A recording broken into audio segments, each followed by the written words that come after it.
Stone in the vagina. It would be 3 or 4 or maybe even 5 in one spot. Unbelievable. He was outsmarting the homicide detectives. Everybody was looking for him. He was dumping women like they were garbage. The Green River Killer was the most famous unsolved murder case in America. It was the biggest case that I know of in the country. We had victims' families who were angry.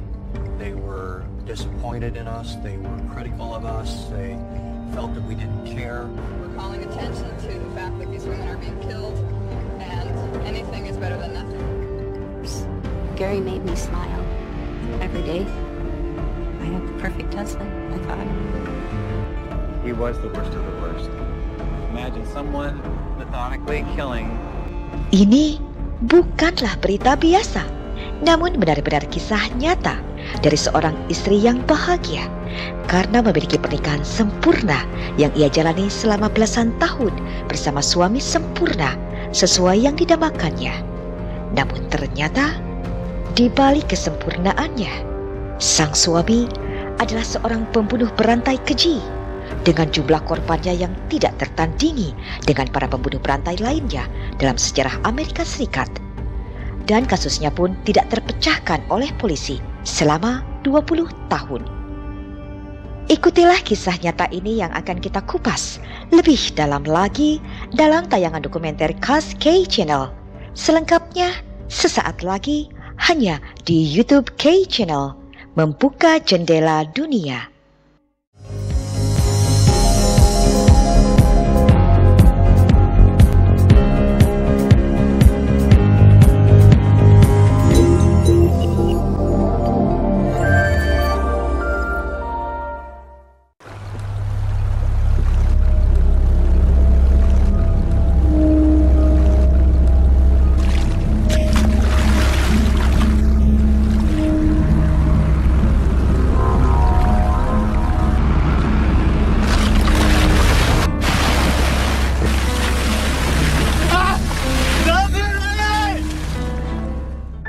This is the most unusual case, I think, in the history of this country. Having been a police officer for 33 years, being the lead detective on that, that's the experience that I speak from. This case took 20 years. Not 1, not 5, not 10, not 15. It took 20. Ini adalah pembunuhan berantai terbesar yang belum terpecahkan dalam sejarah Amerika Serikat.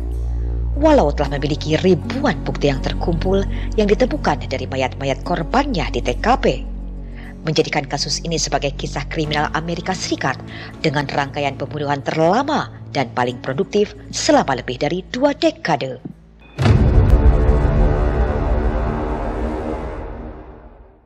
Hi, I'm Vinko Poser from Perth, Western Australia. You are watching the famous documentary K Channel from Indonesia. Setiap wanita tentunya mendambakan untuk menemukan cinta sejati dan menikahi pria yang diimpikannya, menjalani hidup bersama dengan penuh kebahagiaan. Begitupun yang didambakan oleh Judith Mason. Ketika ia berusia 20 tahun, seorang pria Inggris mampu memikat hati gadis dari kota kecil ini.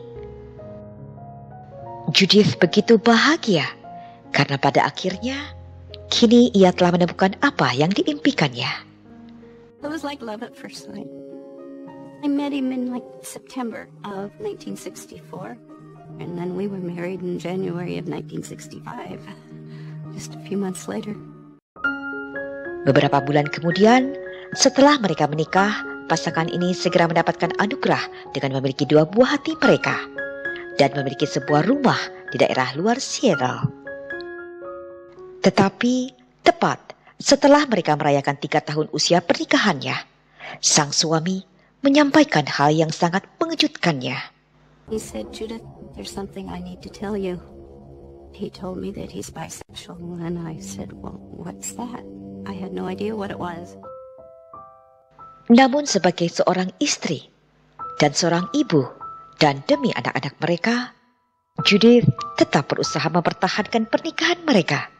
Hingga pada akhirnya, setelah hampir 20 tahun menjaga pernikahannya, dengan menerima sang suami bergaya hidup menyimpang, kini Judith sudah tidak tahan lagi dan ia memutuskan untuk mengakhiri pernikahannya. And that's when I got divorced from him, because I did not want to live his lifestyle anymore. 8 bulan setelah perceraian mereka, pada suatu malam, Judith yang kini berusia 40 tahun pergi ke sebuah bar yang tidak jauh dari rumahnya. Saat Judith sedang menikmati minumannya, lalu seorang pria bertubuh tinggi berjalan menghampirinya sambil memberikan senyuman lebar padanya. Lalu pria itu mengajaknya untuk menari. Dan pria itu bernama Gary Ridgway. When I first met him, I thought he was quite the gentleman and so polite and nice. He loved the country music and the dancing. And he was always smiling. He never got angry. And I just thought he was the greatest. It was like love at first sight. We danced to the country western music, and that was fun and nice. Later on, as the evening went by, he kind of bent down and kissed me. And I'm like, wow. Dan sejak malam itu, Judith dan Gary terus saling berhubungan untuk lebih mengenal satu sama lain. Di mata Judith, Gary adalah pria yang sempurna, kecuali bekas luka parah yang ada di lengan kanannya. I asked him about the scars on his arm. He just told me that he was working on a car and it caught on fire and burned his arm. And I felt bad for him because it was pretty painful. It did not look good. Judith mempercayai apa yang dikatakan oleh Gary dan ia tidak pernah memikirkannya lagi. Beberapa bulan kemudian, Judith dikejutkan oleh ajakan Gary saat Gary memintanya untuk pindah dan tinggal bersama di rumah Gary. He invited me to move in his house. And then I remember saying to him, well, I've got a lot of furniture. Akhirnya Judith dan Gary tinggal bersama. Mereka berdua menata rumahnya agar terlihat indah dan nyaman. Dan Gary mempercayakan semua pilihan dekorasi ruangannya sesuai selera Judith untuk menyenangkannya. Setelah bertahun-tahun Judith merasakan pahitnya menjalani hidup dalam pernikahan bersama suami pertamanya, baru kali ini ia bisa merasakan lagi apa arti bahagia saat mencintai dan dicintai. Pada saat ini, Judith baru mendapatkan pekerjaan paruh waktu di pusat penitipan anak. Dan ia dengan senang hati merawat rumah dan menantikan Gary pulang kerja setelah berjam-jam bekerja penuh di Kenworth sebagai pengecat truk.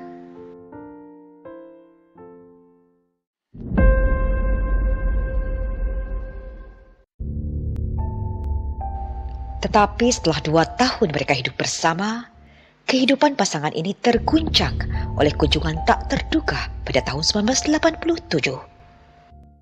In 1987, I was working in the daycare center, and 3 very big and tall detectives said they wanted to talk to me, and I had to go with them. I was scared. I didn't know what was happening. And they started questioning me. Para detektif tersebut memberitahu Judith bahwa mereka akan membawa Gary pada hari itu untuk menginterogasinya. Dan Judith mulai berpikir, apakah kekasih sempurnanya ini tengah menyimpan rahasia kelamnya? I didn't know who to believe or what to believe. Judith told me, they have the wrong guy. This cannot be possible. Namun Judith tidak dapat mempercayainya, karena ia yakin bahwa Gary adalah orang yang bisa ia percaya. Dan selama ia hidup bersama Gary selama 2 tahun ini, ia bisa merasakan ketulusan cinta Gary padanya. Terlebih, Gary adalah orang yang lembut dan penuh kasih sayang. Perlakuan Gary padanya begitu sangat baik. Gary was so kind and gentle and attractive, always smiling and pleasant. He never got angry. Para detektif dari Departemen Sheriff setempat mengatakan pada Judith bahwa mereka ingin berbicara dengan Gary sehubungan dengan penyelidikan pembunuhan di Sungai Hijau atau Green River. That was the first time I'd ever heard about it, the Green River Killer. Because I never listened to the news, so I didn't know what was going on. Pembunuh Green River dikenal sebagai pembunuh yang keji, yang telah meneror wilayah Seattle selama lebih dari 5 tahun. Dan dinyatakan sebagai pembunuh berantai paling produktif dalam sejarah Amerika Serikat. Kota Seattle adalah kota yang berkembang pesat sebagai pusat industri teknologi. Namun, sekitar 41 tahun yang lalu, kota ini merupakan kota yang mencekam karena menjadi latar dari serangkaian pembunuhan yang memakan banyak korban wanita.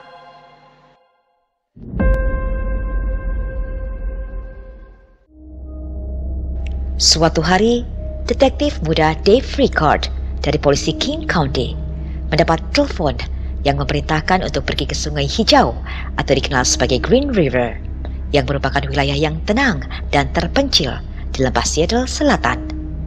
Setelah seorang pria melaporkan telah melihat mayat di sungai yang ia kira sebelumnya itu adalah sebuah mannequin. In 1982, when I started this case, it was a pretty peaceful, kind of out-of-the-way place. On August 15th, I got a phone call. I was told to go to the Green River. A rafter had seen what he first thought were mannequins pushed up along the riverbank. Then he said, as he got closer, he recognized that these weren't mannequins. They were dead bodies.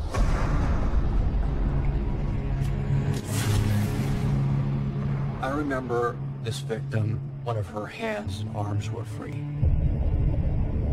And as the water gently flowed down the river, her hand was waving in the current, sort of like, here I am. Help. Next, I had to figure out, how did the suspect get the bodies to that point? Did he carry them? Were they still alive when he took them down to the riverbank? Were they already dead? And then I discovered another body.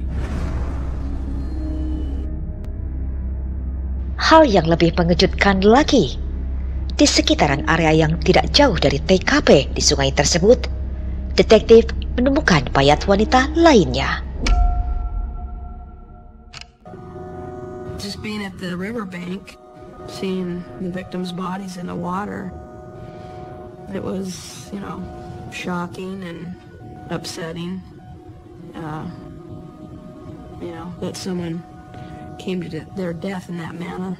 The next step in trying to solve a case like this is through the autopsy. There were 2 victims that contained bodily fluids left behind by someone who had a sexual encounter with them. Those samples today would be immediately tested for DNA, but back in 1982, DNA was an unknown technology.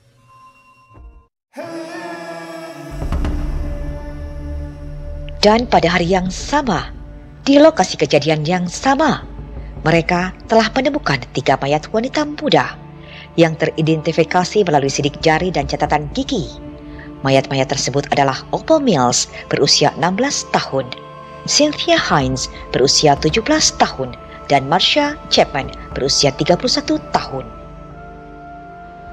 Sebelum penemuan 3 mayat wanita ini di Green River pada 15 Agustus 1982, yang menjadi berita menggemparkan di kota ini, Sebenarnya polisi sedang menangani kasus pembunuhan yang sama. Saat ditemukannya mayat gadis berusia 16 tahun bernama Leanne Wilcox pada bulan Januari 1982 yang ditemukan di sekitar sungai tersebut. Diketahui Lynn adalah seorang gadis penjajah cinta jalanan. Lalu pada bulan Juli 1982, mayat seorang wanita muda juga ditemukan di Green River, yakni Wendy Caulfield, dan mayat berikutnya yang ditemukan yakni Debbie Bonner. Sehingga jumlah mayat yang ditemukan di Green River saat ini sebanyak 6 mayat.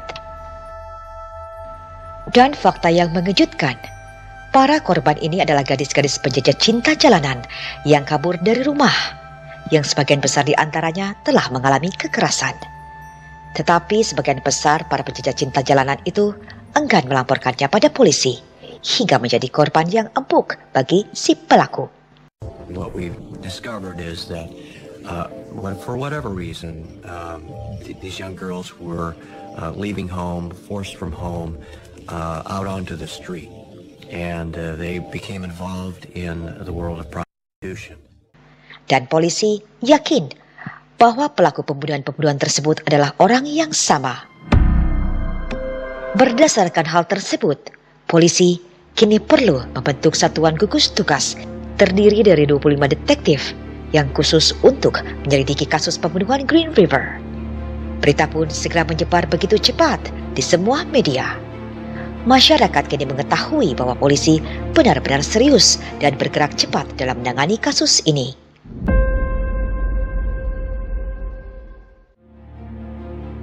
Ketika para detektif sedang sibuk menyelidiki kasus ini dengan melakukan penyamaran di daerah Pacific Highway yang menjadi pusat para penjajah cinta mencari para pelanggannya, dan melakukan pengawasan di daerah ini dan di sekitar lokasi TKP di Green River, sementara si pelaku merubah polanya.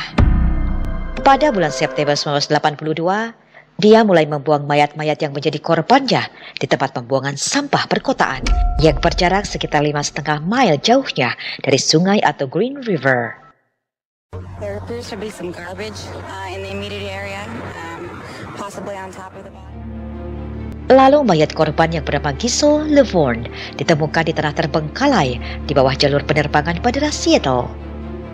Dan sama seperti korban-korban sebelumnya, tidak ada seorang pun saksi yang melihat atau mendengar saat si pelaku merenggut nyawa korbannya. Seorang wanita berusia 18 tahun bernama Mary Bridget ditemukan tewas. Ia adalah putri dari keluarga kaya yang kabur dari rumah untuk hidup bersama sang pacar karena ia sedang hamil 8,5 bulan. Dan mereka tinggal di sebuah hotel murah di Highway 99. Someone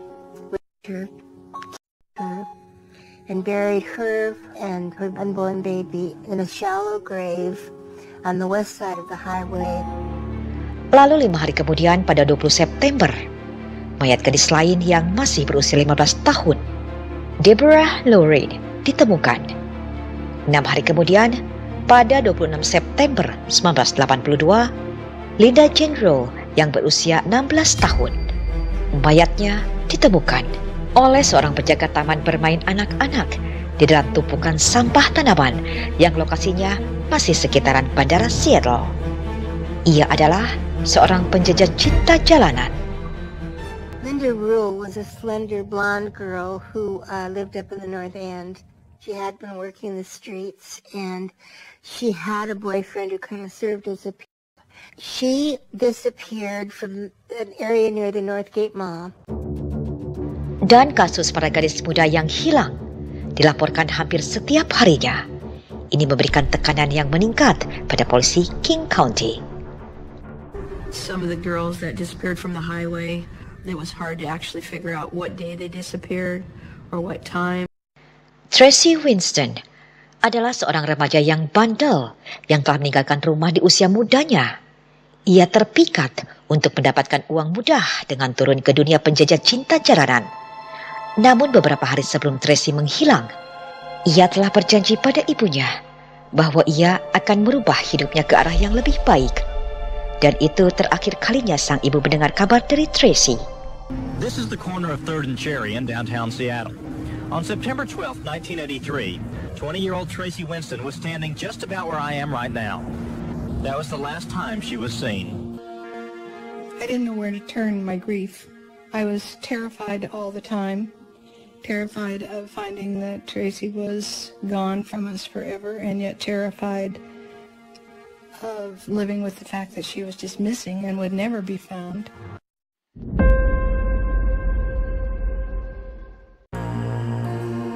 Pada bulan April 1983, seorang wanita muda bernama Maria Melvar berasal dari Filipina menghilang. Ia terakhir kali terlihat oleh pacarnya yang juga mucikarinya pergi dengan seorang pria yang mengendari mobil pick-up. Kemudian pada bulan Mei 1983, kasus pembunuhan Green River mulai membingungkan para detektif ketika mereka menemukan lagi mayat di Maple Valley. Korbannya adalah seorang wanita muda bernama Carol Christensen. Rupanya si pelaku mungkin berubah polanya, karena Carol bukanlah seorang penjajah cinta jalanan seperti korban-korban sebelumnya.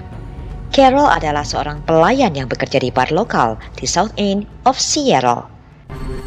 She was an employee at a local bar in the South End of Seattle. Dan tak satu pun dari korban-korban sebelumnya yang ditemukan tewas dengan cara yang aneh seperti ini. There were 2 trout on top of her body. There was a brown paper sack over her head. She had a bottle of wine, and on the back of one of her hands was a small piece of sausage. Tetapi polisi curiga bahwa ini mungkin adalah tipu muslihat si pelaku yang disengaja untuk membingungkan mereka. It was obvious that she had been undressed and redressed again. Lalu ada hal lain yang mengejutkan para detektif. Ketika si pelaku mengirimkan surat anonim pada surat kabar terbesar di Seattle.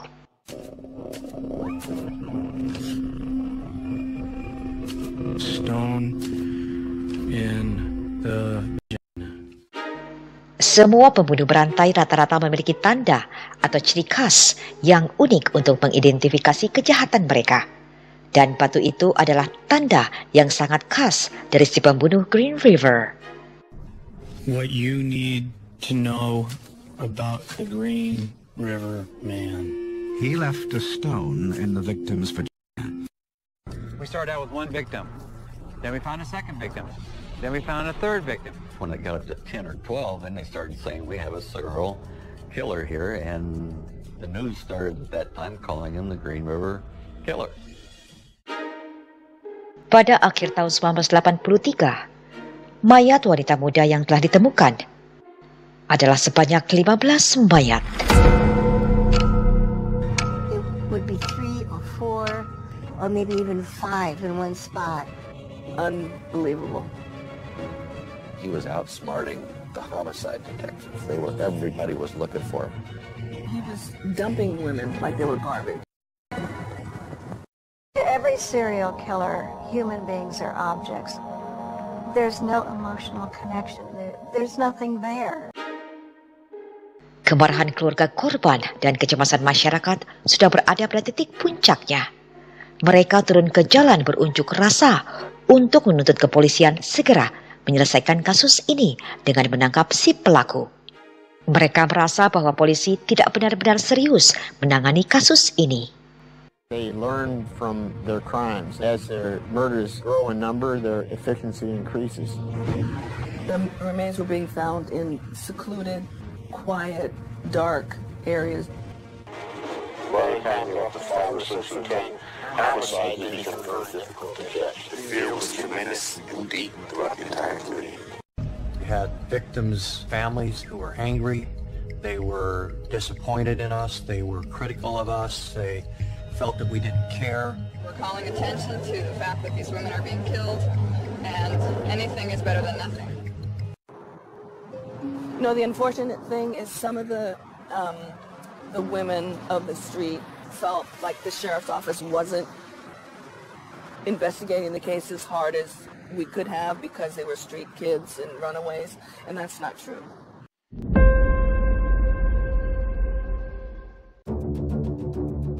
Seiring dengan meningkatnya jumlah korban tewas dan penyelidikan yang belum mampu memecahkan kasus ini, kemudian Satuan Gugus Tugas atau Satgas Khusus untuk kasus ini kini diperluas dan membengkak menjadi 40 detektif. Dengan banyaknya jumlah detektif dalam Satgas Green River ini, mereka yakin bahwa mereka akan bisa menyelesaikan kasus ini dalam waktu 6 bulan. I'm sorry, this area here is closed. Thank you. That became normal. As everyone came together, those detectives that came in and had no clue about what was going on, it was all brand new, came in with the attitude, which was good, that something was wrong and we're going to solve this case in 6 months. Pasca terbentuknya Satgas yang berjumlah 40 detektif ini, 2 korban lainnya ditemukan dalam waktu 1 minggu. Kemudian 2 korban lainnya lagi ditemukan di minggu berikutnya. Dan hampir setiap minggunya korban wanita muda ditemukan. And then other bodies started to be found.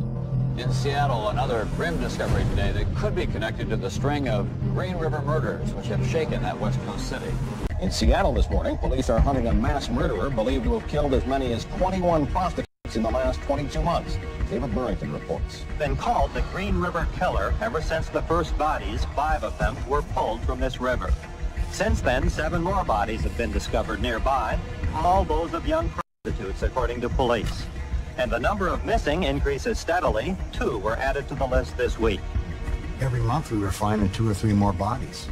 We spent so much time recovering remains that there wasn't that much time to actually investigate the murders. There was no distinct pattern. Sometimes it would literally be back to back, maybe 1 or 2 days apart, and then weeks would go by and we wouldn't have any victims, and then suddenly it would start again. Hingga pada saat ini, jumlah korban tewas bertambah menjadi 26 korban pembunuhan yang belum juga terpecahkan. 30 detektif dari Satgas Green River diturunkan ke sungai tersebut. Mereka berharap bisa menemukan aksesoris atau perhiasan, pakaian atau tanda pengenal lainnya yang berhubungan dengan daftar korban tewas di Green River. We sift every single piece of dirt, twig, anything that's there, and we never recover jewelry. So we knew the killer was taking the jewelry. And generally speaking, when a killer takes the jewelry, he's keeping it somewhere. Tim forensik telah menemukan ribuan barang bukti dari TKP, tetapi belum bisa menjadi petunjuk pasti yang mengarah pada si pelaku. We had no physical evidence that was going to connect us to any one suspect at this time, so it was a matter of tracking down these people who were picking up prostitutes and then backtracking with their life to try to connect them to the victims. Pada saat ini, gelombang kecemasan masyarakat semakin meningkat karena si pelaku masih berkeliaran bebas yang bisa membahayakan hidup siapapun. It's pretty scary. You know, 3 of them found by our school in just a short a time. I mean, this guy must be crazy. Hingga ribuan orang menelpon polisi setiap harinya untuk memberikan tips atau informasi apapun yang mungkin bisa terhubung dengan si pelaku. Oh, there were thousands. I mean, not hundreds, but thousands of people that were tipped to us that really needed to be followed up on. Setiap hari selama 24 jam, para detektif berpatroli dengan pakaian preman. Tetapi hal itu belum juga berhasil mendapatkan hal-hal yang mengkaitkan pada si pelaku. Dan kini, para detektif mulai berpikir, apakah si pelaku adalah seorang polisi atau mantan petugas polisi? Karena pada saat ini, pembunuhan itu masih berlanjut dan si pelaku selalu lolos dari pengawasan polisi yang berpatroli di sepanjang jalan. Karena polisi King County tidak memiliki bukti fisik yang bisa menghubungkan dengan tersangka manapun, hingga menemukan jalan buntu. Akhirnya, Satuan Gugus Tugas atau Satgas Green River meminta bantuan pembuat profil psikologis untuk mencari tahu tipe pria seperti apakah yang sedang mereka cari. Dan ada satu hal yang diberitahukan, yakni memungkinkan orang yang bertanggung jawab atas kejahatan seperti ini mencoba untuk memasukkan diri mereka ke dalam penyelidikan. Hal tersebut membuat Satgas teringat pada seorang pria yang menelepon polisi untuk menawarkan diri terlibat dalam penyelidikan kasus ini. Dan pria itu bernama Melvin Foster. One of the things that we were told is that the person responsible for this may try to inject themselves into the investigation. And so we did get some people who called, and one person in particular was Melvin Foster. Detektif menilai bahwa Melvin memungkinkan menjadi tersangka karena ia bekerja sebagai sopir taksi. Dia mengenal banyak korban secara pribadi dan pekerjaannya tersebut memberinya akses mudah pada para wanita muda ini. Berdasarkan hal tersebut, polisi kini mulai menggeledah mobil dan tempat tinggal Melvin Foster. Dan mereka menemukan hal-hal yang mencurigakan yang mungkin bertanggung jawab atas kejahatan ini. He actually became a prime person of interest for us. Foster called police and offered his help in their investigation because he knew some of the victims. We had a number of conversations with him and searched his house, searched his car. For nearly a month now, undercover officers have been stationed in this area, keeping a 24-hour watch on Melvin Foster. We found photographs in his car of young women, young girls, 15, 16-year-old girls, partially dressed. Did you kill all those women or what? No, but I wish I did. I wish I did know who did. Melvin Foster juga menjalani tes poligraf. Dan sungguh di luar dugaan, hasilnya ternyata Melvin gagal dalam menjalani tes poligraf tersebut. Hingga polisi semakin yakin bahwa Melvin adalah pelaku yang mereka cari. Polygraph is a device that's designed to measure your heart rate, your blood pressure, your skin conductance, and your respiration rate. And it's based on the idea that by measuring those, it can capture when a person's lying. He said he knows some of the victims. Then he says he doesn't know some of the victims. Then he says he does know as his stories changed. Melvin Foster failed the polygraph test. Tetapi ketika detektif menggali lebih dalam, mereka berulang kali gagal menghubungkan Melvin dengan pembunuhan Green River. Dan ini menjadi aib kepolisian di mata publik yang telah menghabiskan waktu bertahun-tahun dan menghabiskan biaya sebesar $15 juta dalam penyelidikan. Tetapi si pelaku masih juga bebas berkeliaran. Police won't say whether Foster is being charged or even if he's being arrested. This summer, Foster said he wasn't worried about either. Scared room. Fright is for the guilty. We got a search warrant for his house. And we found some photographs of naked women. But we found no physical evidence that connected him directly to any of the bodies that we found. And all we had was a failed polygraph. This was not enough to make any sort of case and arrest him. It was like looking for a needle in a haystack. We had no physical evidence to connect any one person to any of these cases. Kemudian Satgas di King County mulai membuat pola baru. Mereka fokus pada laporan saksi-saksi mata yang telah menghubungi mereka. Para detektif mulai mengumpulkan informasi-informasi para saksi mata yang menunjukkan hal yang sama, yakni si pelaku mengendarai truk pick-up. Once we knew that a pickup truck was most likely the suspect vehicle in the case, we collected a list of every pickup truck that was owned at that time.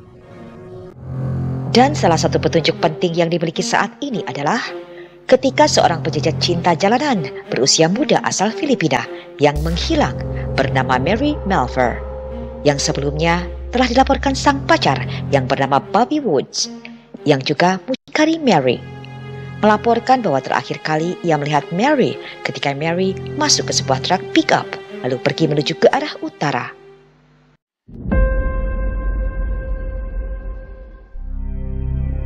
Pada tahun ini, jumlah mayat yang ditemukan oleh polisi King County telah meningkat menjadi 37 mayat. Dan satu-satunya petunjuk polisi yang kini dimiliki bahwa truk pick-up kemungkinan besar adalah kendaraan yang dicurigai dalam kasus ini. Detektif Haney kemudian mulai melihat laporan dari Bobby Woods yang ditulis 4 tahun lalu yang selama ini terabaikan. Kemudian ia segera melacak dan menemui Bobby untuk meminta keterangannya secara rinci. Dan Bobby sangat mengingat dengan jelas truk pick-up tersebut. Dan truk pick-up itu adalah milik Gary Ridgway. Kini, fokus utama polisi tertuju pada Gary Ridgway. Dan ketika polisi mulai menyelidiki tentang Gary, ternyata banyak hal yang menarik tentangnya yang mungkin terkait dengan kasus ini. Detektif menemukan bahwa Gary tinggal di lingkungan yang tidak jauh dari jalur yang terdapat tempat-tempat hiburan, hotel, dan para penjajah cinta jalanan. Gary juga bekerja di Kenworth yang berjarak sekitar 40 menit dari rumahnya. Lalu detektif segera memeriksa lembaran waktu Gary untuk mengetahui di mana dia berada ketika 37 pembunuhan itu terjadi. He had all these different missing time, location, dates for different victims that were in the morning, they were in the afternoon, they were on weekends, work days, evenings, and yet Gary's schedule always fit to make him available. Dengan banyaknya kecocokan waktu Gary dengan 37 pembunuhan, detektif kini memerlukan surat perintah penggeledahan. Tetapi untuk mendapatkannya, detektif harus memiliki lebih banyak bukti. Salah satunya dengan orang yang mengenal Gary secara dekat, yakni mantan istrinya, Marcia. Dan Marcia menceritakan kepadanya tentang hubungannya dengan Gary. He liked outdoor sex, and one time he really scared her.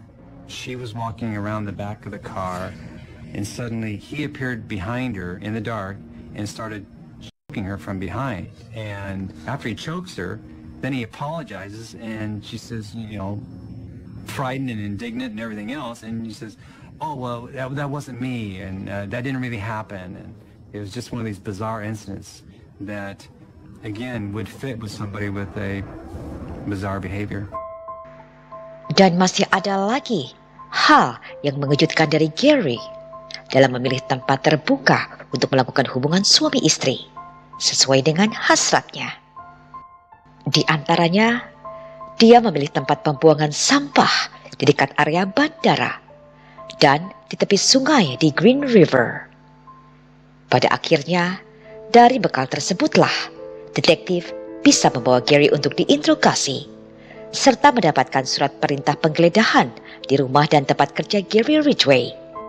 Detektif berharap mereka akan menemukan perhiasan atau sejenisnya yang diambil dari korban-korbannya. I was hoping, and I'm sure all the detectives were hoping, that we would recover some items linking him to the victims, whether it be identification or trace evidence. Those things were important for us, and that's what we were there looking for. And it turned up negative. Namun lagi-lagi, dari penggeledahan tersebut, mereka tidak menemukan apapun yang mereka cari. Tetapi para detektif telah mengambil sampel penting, yakni rambut dan air liur Gary Ridgway. Kemudian Gary Ridgway melakukan tes poligraf. Namun ternyata hasil poligraf Gary Ridgway menyatakan bahwa ia lulus. Dan beberapa jam kemudian Gary Ridgway dibebaskan.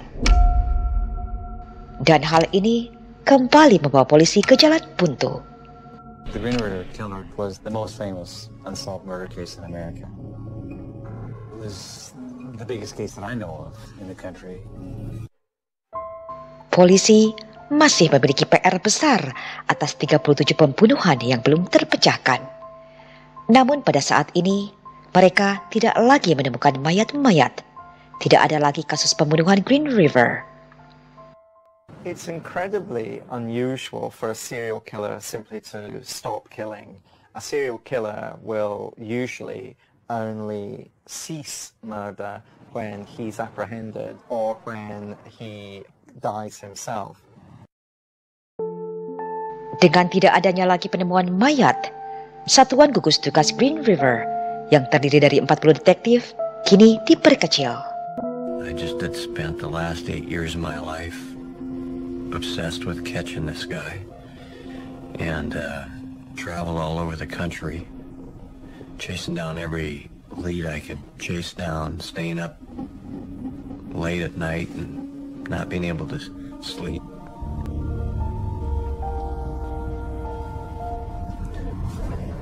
And then it was over. Dan ribuan bukti para korban disimpan dalam kotak-kotak yang tersegel yang berada di dalam gudang polisi.